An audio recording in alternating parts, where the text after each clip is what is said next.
مصطفى مصطفى متبعون الصفا. لا يعظم الذنب عندك عظمة تصدك عن حسن الظن بالله، فإن من عرف ربه استصغر في جنب كرمه ذنبه. Tiadalah dosa itu besar berbandingkan rasa baik sangka kamu kepada Allah. Karena sesungguhnya barang siapa yang mengenali Allah, maka dosa kecil berbandingkan dengan sifat pemurah Allah untuk mengampunkan dosa. Wala saghirata idza qabalaka adluh wala kabirata idza wajahaka fadluh.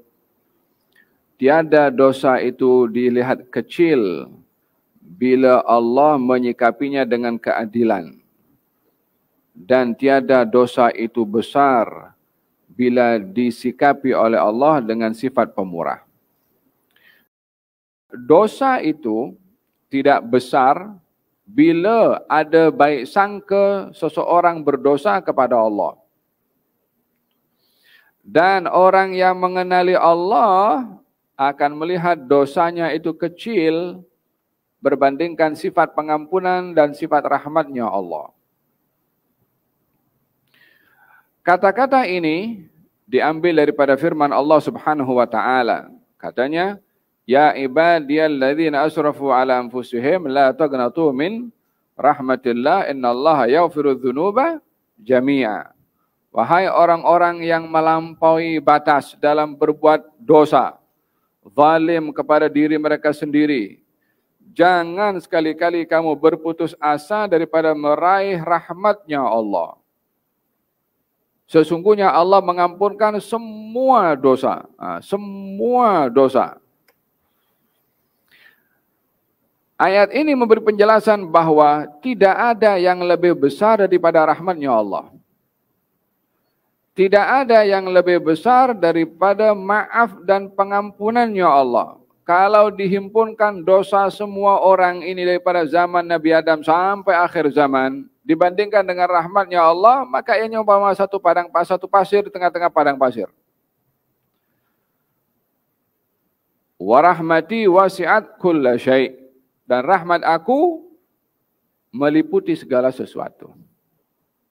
Dalam hadis Sahih Bukhari, ada seorang diceritakan oleh Nabi SAW. Seorang lelaki hidup sepanjang hidupnya tak pernah berbuat taat. Dosa saja sepanjang hidup sampai ia wafat. Hanya sebelum ia wafat, dia berpesan kepada ahli keluarganya, kalau saya mati, bakar saya.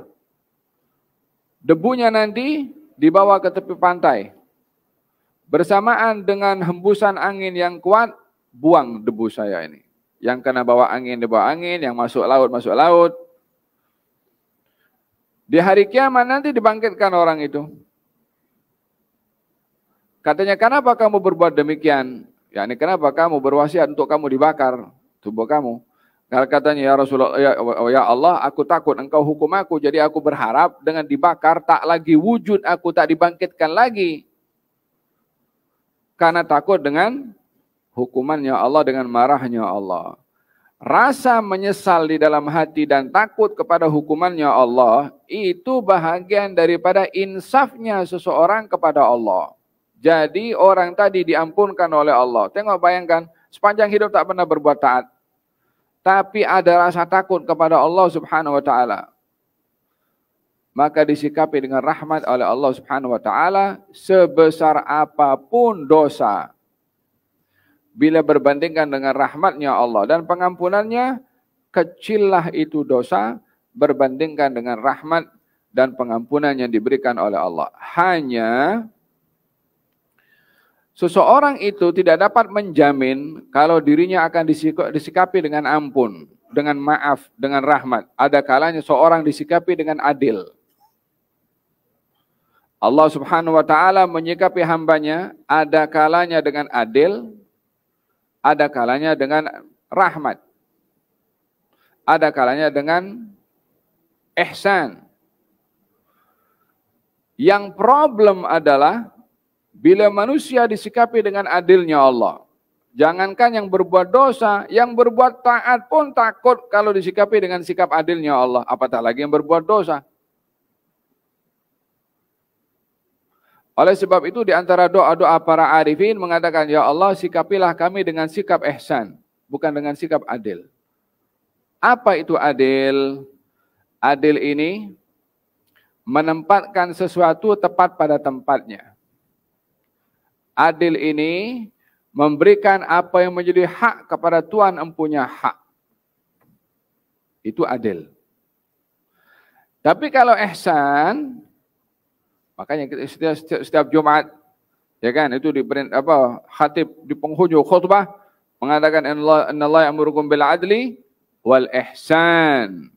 Allah memerintah kamu berlaku adil dan ihsan. Apa itu adil? Memberikan hak orang dan menuntut hak kita. Adapun ihsan, memberikan hak orang lebih daripada sepatutnya dan boleh menggugurkan hak kita untuk orang itu. Itu ihsan. Adil, apa kita punya kita nak. Apa orang punya kita bagi. Ihsan, hak orang kita bagi tapi lebih. Dia minta hak dia RM10, bagi RM15. Hak kita pada dia kalau digugurkan, itu pun juga bahagian daripada ihsan. So di sini adil dan ihsan, dua-dua ini bahagian daripada sifatnya Allah Subhanahu wa taala. Sifat Allah al-adlu, maha adil. Oleh sebab itu di dalam penghakiman di hari kiamat nanti, adilnya Allah Subhanahu wa taala, hatta orang kafir itu diberi ruang oleh Allah untuk berhujjat, untuk membela diri. Hatta orang kafir. Dalam Quran Allah ceritakan, orang kafir mengatakan kepada Allah, Nabi yang kau utus ya Allah tidak menyampaikan kepada kami. Nah, orang kafir cakap macam itu nanti. Dipanggil oleh Allah nabinya. Engkau dituduh tidak menyampaikan. Nah, itu dalam Quran Nabi Isa dipanggil oleh Allah Subhanahu wa taala, wahai Isa putra Maryam, adakah engkau mengatakan kepada kaum kamu untuk menjadikan aku yakni Isa dan ibu aku Tuhan selain Allah? Kaum kamu kata macam itu terhadap kamu. Nabi Isa jawab, ya Allah, aku tidak mengatakan kecuali apa yang kau perintah kepada aku untuk sampaikan.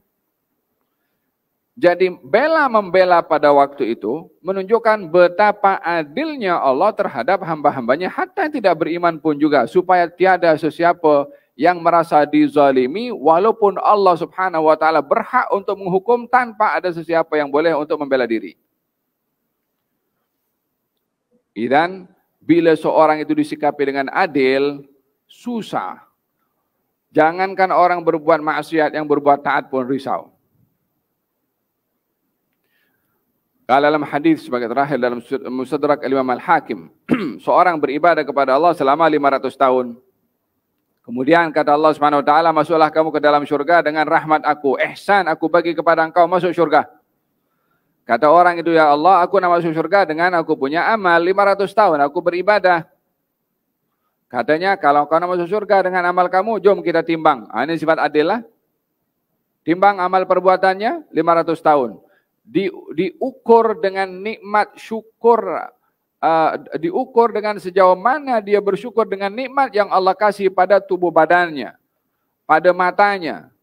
Sejauh mana dia mensyukuri nikmat mata, ditimbang dengan ibadah 500 tahun. Masih lagi berat nikmat mata yang belum tertunai dengan ibadah 500 tahun. Kata Allah, kalau begitu, ini baru mata, belum telinga, belum hidung, belum yang lain-lain, belum lagi nikmat-nikmat yang Allah kasih. Engkau minta untuk disikapi dengan adil untuk masuk syurga, ditimbanglah.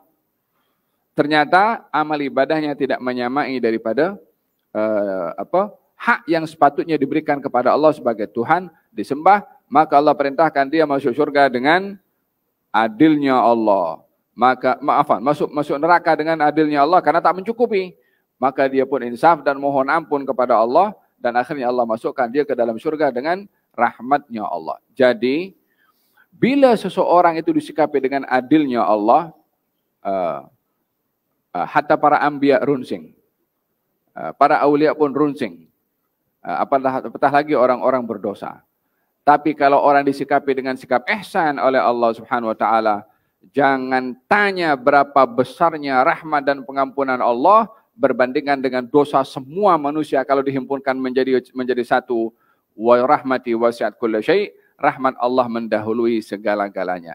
Pada adil dan ihsan ini tiada siapa boleh jamin. Adakah saya disikapi dengan adil atau ihsan? Allahu a'lam. Yang boleh kita minta adalah disikapi oleh Allah dengan ihsan. Dengan ini tiada sesiapa yang boleh memperlekehkan perbuatan dosa atau maksiat karena khawatir disikapi dengan adilnya Allah, dan di situ dia akan hancur karena memperkecil maksiat kepada Allah bila disikapi dengan adil oleh Allah Subhanahu wa taala. Moga-moga Allah Subhanahu wa taala menyikapi kita dengan ihsan dan bukan dengan adil daripada Allah Subhanahu wa taala, dan Allah anugerahkan kepada kita rahmat dan hidayah.